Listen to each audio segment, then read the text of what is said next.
جانے کئی ہزار آیتیں خانہ ابو طالب میں اتری ہیں، اندازہ ہے آپ؟ مکی آیتیں زیادہ تر مکی سورے کہاں نازل ہوئے؟ خانہ ابو طالب۔ رسول کی منزل کہاں تھی؟ اصل رسول کی ولادت کہاں ہوئی؟ حضور علیہ الصلوۃ والسلام کی ولادت کہاں ہوئی؟ یہ طے ہے کہ کعبے میں نہیں ہوئی۔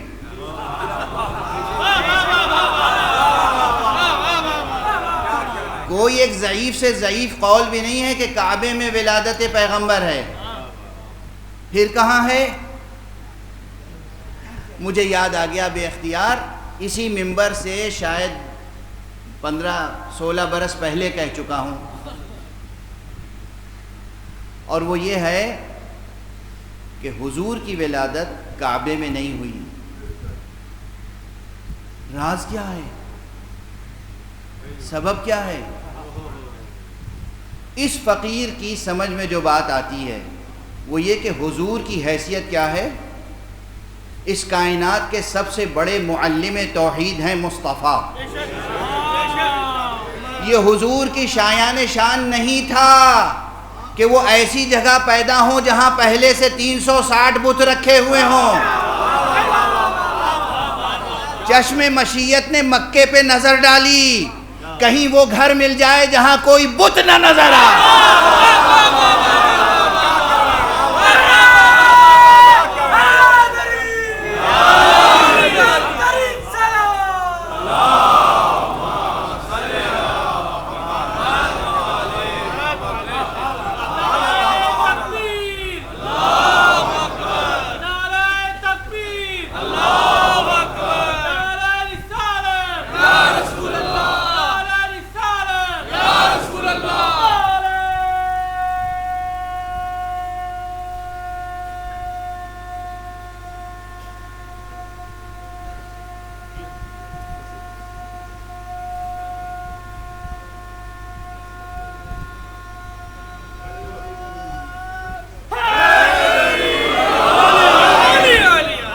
جزاکم اللہ، جزاکم اللہ۔ اللہ آپ کو پاکیزہ نفس عطا کرے اور نفس رحمانی کے فیوزات آپ تک پہنچیں۔ خدا کی قسم یہ تاریخ کا اعجاز ہے کہ حضور کی ولادت اس جگہ ہوئی جہاں کوئی بت نہیں تھا، اور وہ بس ایک ہی گھر تھا یا چند گھر اور تھے، لوگوں کو خبر نہیں تھی، ان گھروں میں کوئی بت نہیں تھا۔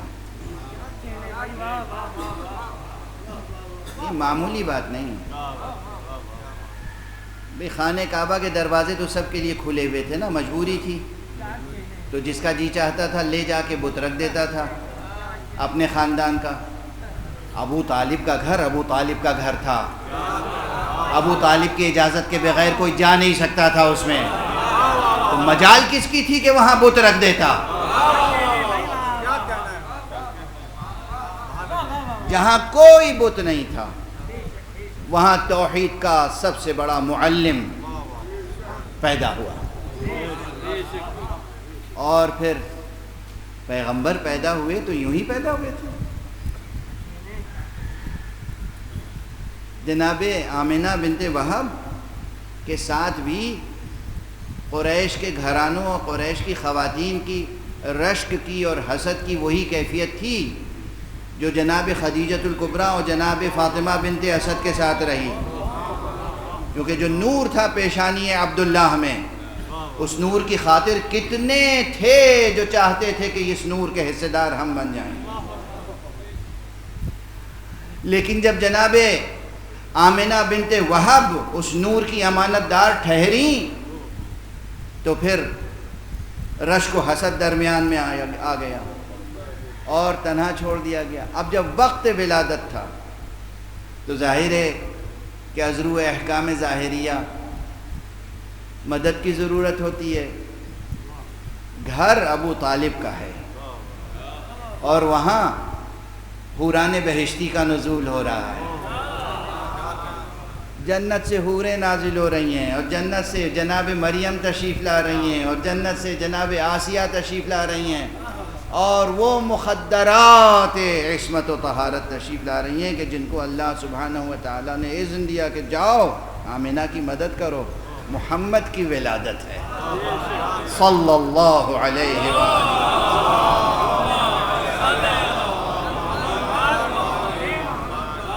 اس گھر کی کیا شان ہوگی.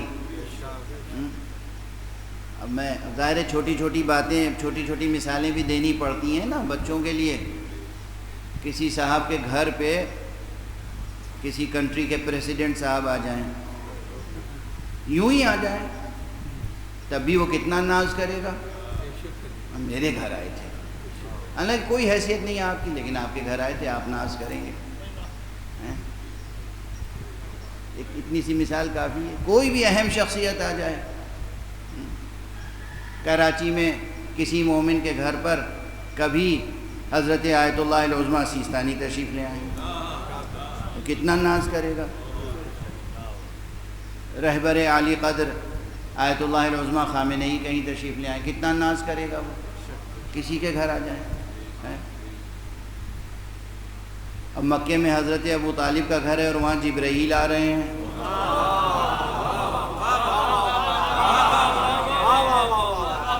قرآن نازل ہو رہا ہے, مصطفیٰ صلی اللہ علیہ وآلہ وسلم کی ولادت ہو رہی ہے. اور ایسے واقعات اتفاقی نہیں ہوتے. اور یہ تو میں نے مثال عرض کر دی کہ کسی کے گھر آ جائیں. سیستانی صاحب آئیں گے تو کسی کے گھر آ جائیں گے, جس کے گھر آئیں گے اس کے گھر آئیں گے, کسی کے گھر تو نہیں آئیں گے نا. پریسیڈنٹ صاحب کہیں جائیں گے تو یوں ہی تو نہیں چلے جائیں گے, کوئی نہ کوئی اہمیت ہوگی اس صاحب خانہ کی بھی.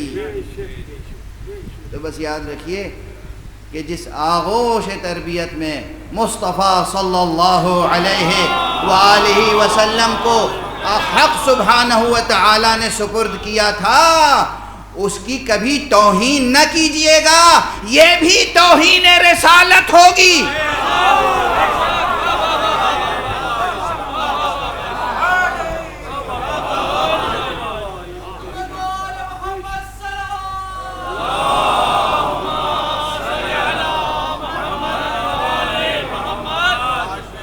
اپنے اپنے دلوں کو روشن کیجئے اور غلط تاریخیں پڑھ کر اپنے دلوں میں کفار قریش کے کینوں کو نہ پالیے.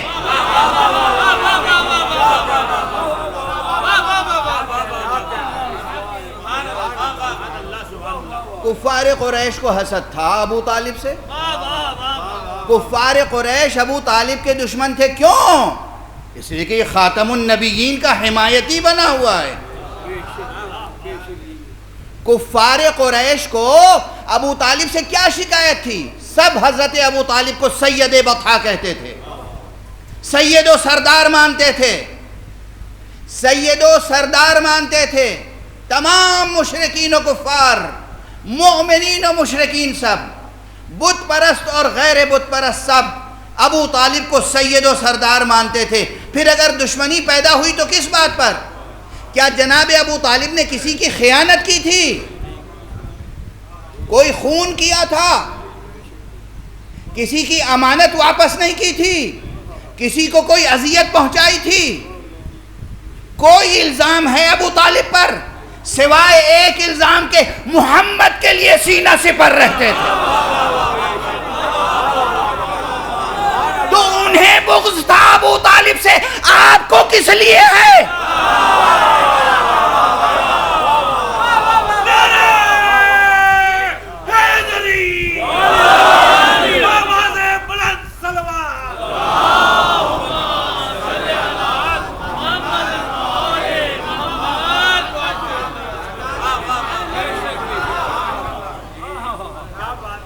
خبردار کوئی ایسی بات نہ کیجیے گا جس سے رسول کو کہیں اذیت پہنچے, اور کوئی ایسی بات نہ ہو جس سے توہین رسالت لازم آئے.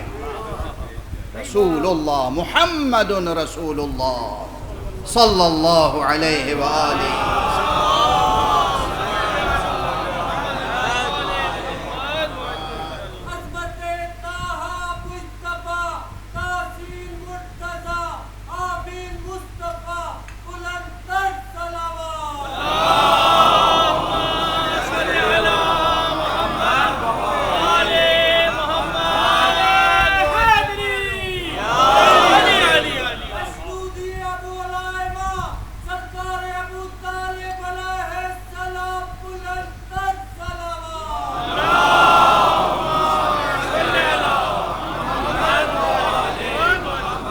جزاکم اللہ.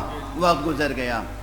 میں تو بس آج ایک ہی جملہ شاید عرض کر پایا کہ قرآن مجید کو سمجھنے کے لیے محبت خدا شرط اول و آخر محبت خدا، اس کے بعد محبت و عشق رسول، اس کے بعد محبت و عشق اہل بیت رسول، آل رسول.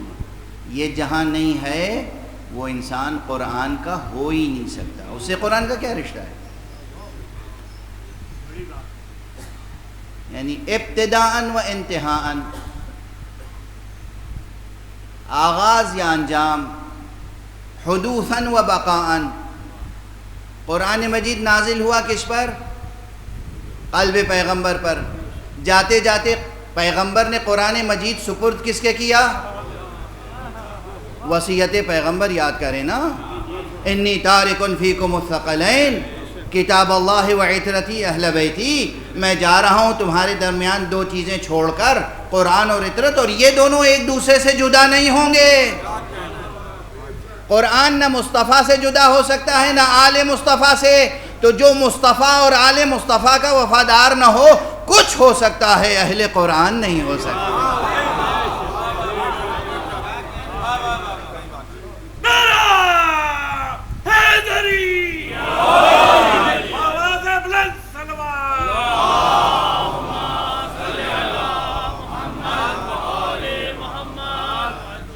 اگر اہل قرآن ہونا ہے تو سب سے پہلے قرآن کہاں سے ملے گا؟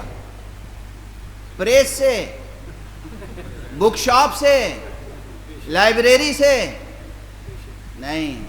دھوکہ کھا گئے آپ، فریب میں مبتلا ہیں، نالج نہیں ہے آپ کو، ایلوژن آف نالج ہے، فریب آگہی میں مبتلا ہیں یا ابلہی میں مبتلا ہیں. قرآن ملے گا تو سرکار رسالت میں آپ صلی اللہ علیہ وآلہ وسلم.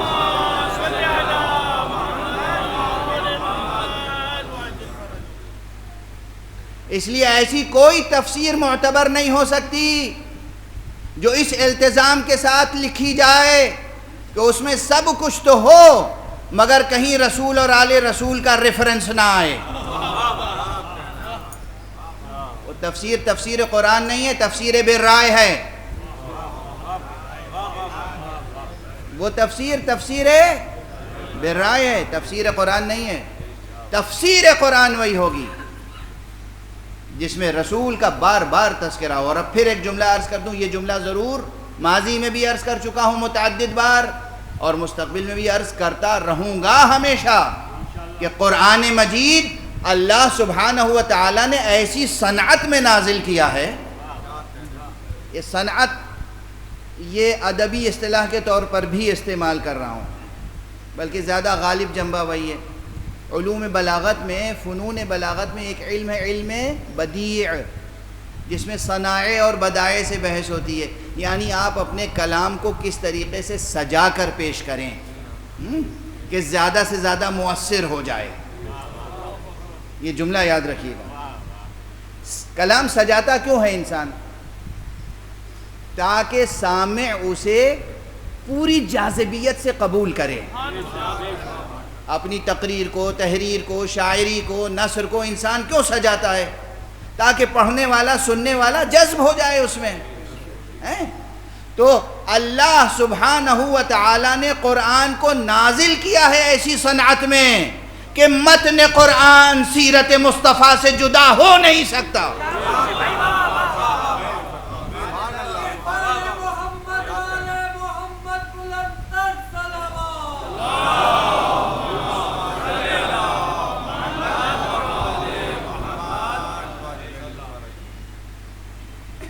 نہ قرآن رسول سے جدا ہو سکتا ہے اور نہ بنص سے رسول، اس لیے کہ یہ روایت صحیح السند ہے، معمولی سند نہیں ہے اس کی، بہت اصح الصحاح میں شمار کیجئے، صحیح ترین حدیثوں میں سے ایک یہ ہے تمام مکاتب اسلامیہ میں. کوئی جھٹلائے گا تو جھوٹا ہی ہوگا. پوری ذمہ داری سے عرض کر رہا ہوں، کوئی جھٹلائے گا تو جھوٹا ہی ہوگا۔ یہ صحیح ترین حدیثوں میں سے ہے، حضرت امام مسلم نے بھی لکھی ہے، امام مسلم کی صحیح مسلم میں بھی ہے، اور تمام ائمہ حدیث نے لکھا ہے۔ حضور نے جاتے جاتے کہا انی تارک فیکم الثقلین، اور یہ ایک نہیں، ایک سے زائد مقامات پر کہا ہے، بار بار کہا انی تارک فیکم الثقلین، میں جا رہا ہوں دو نفیس چیزیں، دو گراں بہا چیزیں چھوڑ کر جا رہا ہوں، ایک قرآن اور ایک میرے اہل بیت، میری عطرت، اور یہ دونوں لن یفترقا حتی یردا علی الحوض، یہ ایک دوسرے سے جدا نہیں ہو سکتے جب تک مجھ سے آ کر حوض کوثر پر ملاقات نہ کریں۔ تو جو قرآن سے وفاداری رکھنا چاہتا ہے اسے اہل بیت کا وفادار ہونا ہوگا، اور اہل بیت مصطفیٰ عطرت مصطفیٰ سے دوری اختیار کر کے کوئی قرآن سے نزدیک نہیں ہو سکتا، نہ قرآن سے نزدیک ہو سکتا ہے، نہ روز حشر مصطفیٰ کی زیارت سے مشرف ہو سکتا ہے، نہ آب کوثر سے سیراب ہو سکتا ہے۔ صلوات پڑھ دیں محمد۔